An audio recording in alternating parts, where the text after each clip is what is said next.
Bonjour à tous. Donc oui, je suis Elise Gaudreau, je suis chef de service masse femmes au Gibertin qui se trouve à Chemillé. C'est un établissement qui reçoit aussi un IME et un foyer de vie. Donc pour la thématique d'aujourd'hui, j'ai travaillé avec les infirmiers qui travaillent régulièrement avec les habituations aux soins. Là, ce que je vous a proposé, c'est deux vidéos, alors des vidéos brutes de comment se déroule l'habituation pour deux de nos résidents qu'on a ciblés un peu au hasard, parce que vous verrez, les habituations sont relativement semblables, mais en même temps très personnalisées. Le premier patient, je vous le présente rapidement, comme ça vous saurez un tout petit peu le contexte du résident, puis après j'enchaîne avec la vidéo qui correspond. Les prénoms utilisés vont pas être les bons pour aider dans la confidentialité de chaque résident. Donc le premier, on va l'appeler Julien. C'est un résident qui a 29 ans. Il est autiste avec une déficience intellectuelle et des troubles de la communication. Donc l'habituation qui a été mise en place pour lui, ça fait 18 mois qu'elle est en place. C'est un résident qui, au tout début, on ne pouvait pas du tout l'approcher. Il n'y avait aucun soin qui était possible auprès de lui. Aujourd'hui, après 18 mois d'habituation, il arrive à entrer seul à l'infirmerie, ce qu'il n'était pas du tout en capacité de faire avant. Il ne rentrait même pas dans l'infirmerie. Maintenant, il va venir faire ses habituations tout seul. Donc voilà, j'enchaîne avec la vidéo et on se dit que les questions, vous les notez pendant la vidéo. Et puis après la vidéo, on fait un petit check-up, si vous voulez, toutes les questions que vous avez pour cette vidéo-là et on renchaînera avec la deuxième après. Comme ça m'évitera de couper la vidéo si vous avez des questions. Elles durent vraiment pas longtemps, hein, les vidéos. Alors, j'essaye de vous partager ça. Du coup, j'ouvre ça et j'ouvre ça. Tiens, il y a son-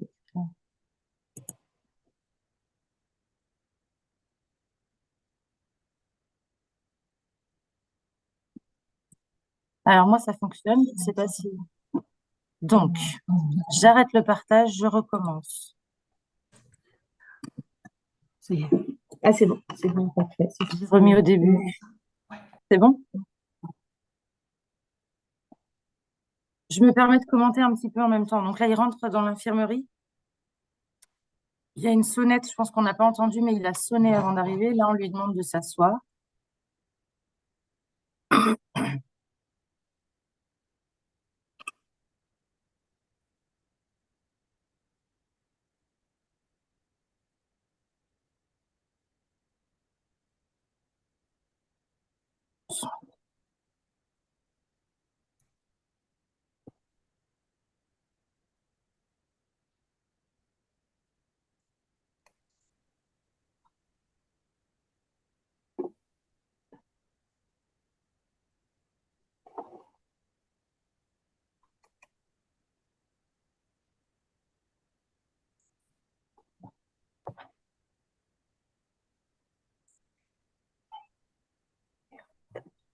On voit qu'avec Jonathan, on travaille uniquement les paramètres vitaux de base pour le moment.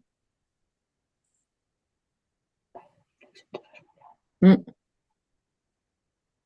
Il n'est pas du tout dur, par contre. Son regard, il est impressionnant.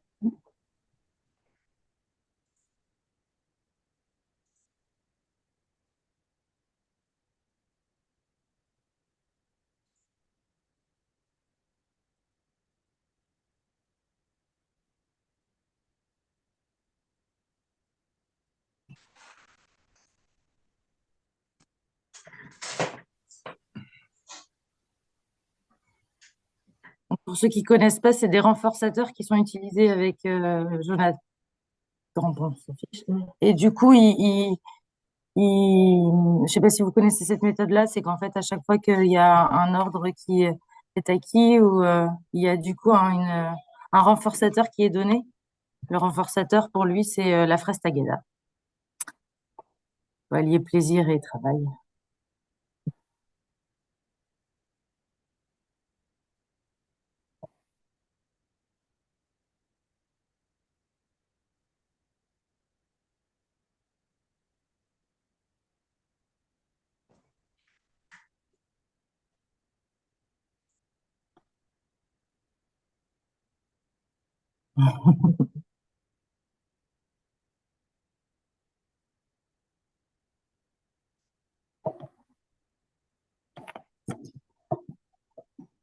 On n'a pas la sortie. Je pensais qu'on avait la sortie de Jonathan. Donc là, le soin est terminé. Jonathan va sortir. Il y a rien de plus sur la sortie. C'est pas trop un problème de partir de l'infirmerie en général. C'est plutôt d'y entrer. Là, on a pu voir qu'il a été travaillé. Donc la température. Donc là, c'est vraiment le côté tactile, hein, de s'approcher du résident. Après, il y a eu la saturation. Donc là, on voit que le côté. Donc là, Jonathan, il est très au clair avec ça maintenant, mais effectivement, le fait que ça pince est compliqué pour certains patients qui ont des soucis sensoriels. Après, on a vu qu'elle a essayé de lui mettre le garrot, donc ça, c'était pas possible aujourd'hui pour Jonathan. Donc ça, c'est voilà, c'est vraiment le principe de l'habituation, c'est qu'au début, on lui montre ce que c'est un garrot. On peut essayer de le mettre sur nous pour les trucs et astuces. Le mettre sur un média autre. On a des résidents qui ont des poupées ou des chats. On commence souvent avec cet objet de médiation-là. Et ensuite, il lui a été mis donc de l'alcool, pareil pour le. Alors, je sais pas si elle a mis de la biceptine ou de l'alcool modifié, mais c'est pour le côté froid qu'on peut retrouver quand on prépare une prise de sang. Donc voilà où on en est à peu près avec Jonathan. J'enchaîne tout de suite avec la deuxième résidente et puis on fera les questions après si vous voulez. Alors, je réessaie de partager. Du coup, c'est plus ouvert. Oui.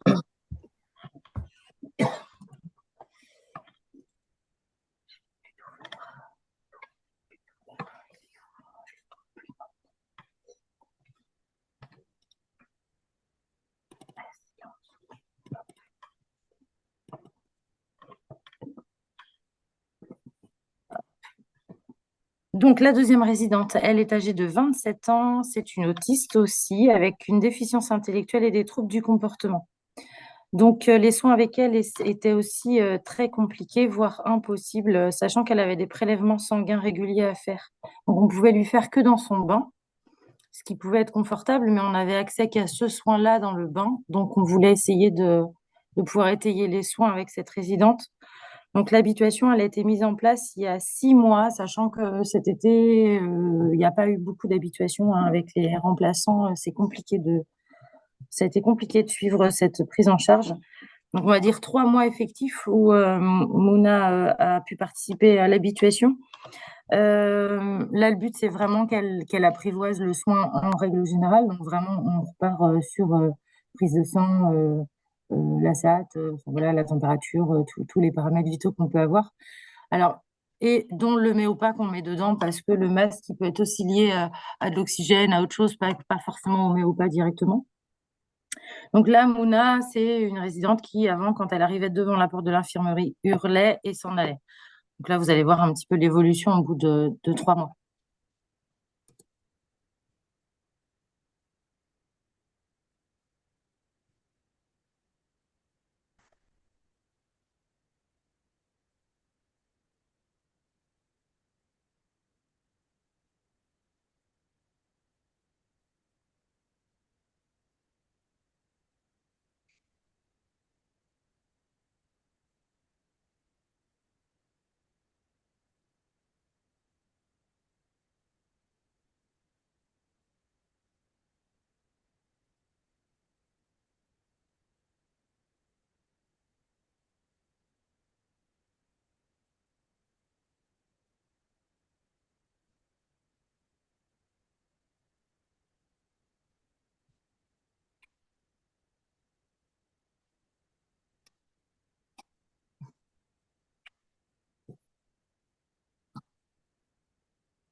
Elle demande de fermer les portes, l'infirmière, c'est pour limiter toutes les stimulations extérieures, parce que déjà avec Mouna, c'est assez compliqué.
On a suivi Motion à la fin.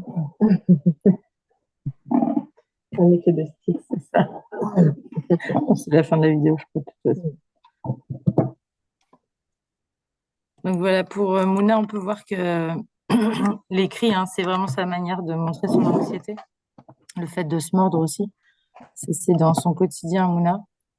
Dès qu'elle rencontre une difficulté, c'est sa façon de répondre. Et on voit qu'elle a aussi des renforçateurs, comme pour le résident précédent, et qui peuvent valider des actes faits, acquis ou pas d'ailleurs, mais en tout cas qui ont été faits. Donc, on peut voir que, je vous ai pas parlé de ça tout à l'heure, mais qu'il y a plusieurs étapes. Il y a l'étape de arriver à l'infirmerie. Comme je vous disais, il y en a pour qui déjà l'arrivée devant cette porte est difficile. Il y a le fait de, nous, on a une petite sonnette, donc de sonner pour se signaler. Après, on a demandé aux résidents de s'asseoir. Donc là, la durée de l'attente, elle dépend du résident. En fait, c'est que soit on a envie de travailler, en fait, ça dépend de ce qu'on a décidé de travailler durant l'habituation. Si c'est l'attente qu'il faut travailler parce que sur des rendez-vous extérieurs, le résident est en difficulté pour attendre l'heure du rendez-vous. Dans ce cas-là, on essaye de lui demander toujours un temps d'attente. Alors, au début des habituations, effectivement, on fait un temps très court hein, parce qu'on essaye de tout travailler. Donc, on fait un temps très court pour qu'il existe, mais pour l'instant, il n'a pas de temporalité. Donc voilà, et après l'accompagnement dans la salle de soins, où on essaye de pas forcément épurer l'environnement parce que le but, c'est pas de faire un environnement un peu stérile dans lequel ils se retrouvent parce que quand ils iront à l'extérieur, ça sera pas forcément fait comme ça et du coup, voilà, le but, c'est d'être dans un environnement relativement, un environnement lambda en fait qu'on peut retrouver dans plusieurs salles de soins ou bureaux médicaux. Et puis après, les soins pratiqués, bah, c'est vraiment en fonction. Donc là, on disait de faire une petite feuille de route ou un petit process sur les habituations. C'est vrai qu'il n'y a pas forcément un process défini pour l'ensemble des résidents. Les process, ils sont plutôt individualisés parce que, comme je vous le disais, ça dépend ce qu'on veut travailler avec eux. Il y en a pour qui les prises de sang, ça va pas être un problème, mais la prise de tension, elle est impossible. Donc dans ce cas-là, on va plutôt se diriger vers ces soins-là. Là, on n'a pas vu, mais la mise du masque, parce qu'on n'en est pas encore là avec ces résidents-là, mais la mise du masque, souvent, c'est une étape quand même qui est un peu plus tardive dans la prise en charge. On commence vraiment par les soins de base. Donc voilà, après, c'est à nous d'adapter la temporalité de chaque soin. C'est-à-dire que, par exemple, là, Mouna, cette résidente-là, est-ce qu'elle a vraiment besoin d'une prise de tension, donc on va plutôt appuyer là-dessus. Si c'est plutôt sur un oxymètre, on va plutôt appuyer là-dessus. Enfin voilà, c'est vraiment orienter l'habituation et la temporalité de chaque soin en fonction des besoins du résident et des besoins liés à des rendez-vous extérieurs ou à des préparations à des rendez-vous. Voilà, je pense que j'ai à peu près fait le tour.